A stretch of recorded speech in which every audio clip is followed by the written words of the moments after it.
Personal Diary going to be running in the QE2. Vicki Oliver will saddle her. How's she coming up to the race? She's coming up very well. She's been working on the turf. About this last 3 works been on the turf. 2 works back, she had a real solid 5/8 on the grass.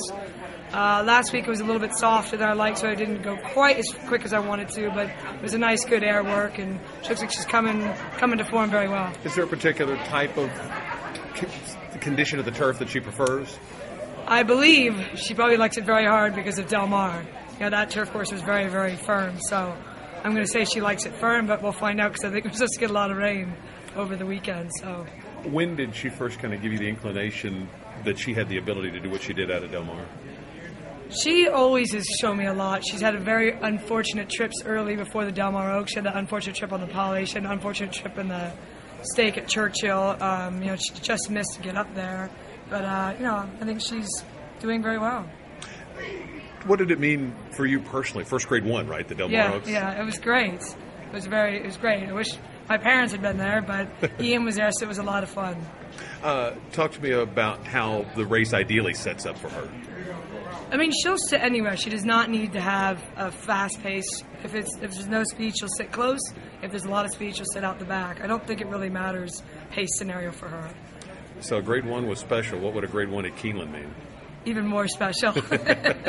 Hometown. Yeah. What about the distance? Any particular distance that is best suited for her? I think the 1.8 miles is her best distance. That seems to be where she runs her best numbers, is 1.8 miles. So, and she's shown she does like this course. She ran second to Sequin in the spring.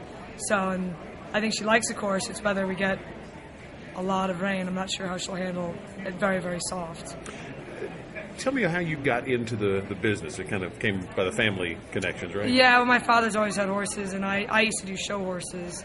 And when I graduated from college, I decided to try this business instead of the show horses, and never left. What's the challenge training them versus when you're on their back? I think you get a good perspective of how they feel, because they might look different than how they feel. Some horses might not look very good, but then when you ride them, they feel great. So I think that's an advantage for me, I believe.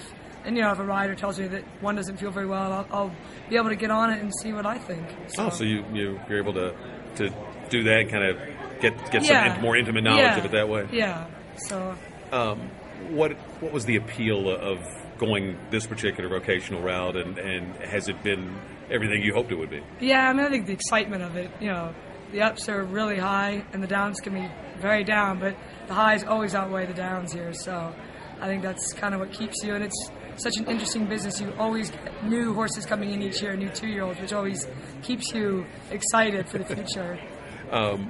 What's it like for you in particular when the Keeneland meet rolls around? Oh, it's very exciting. The couple weeks going into it, everyone's very excited. I love the synthetic, so I was always really excited because we have a lot of grass horses, but we'll see how the dirt goes for us.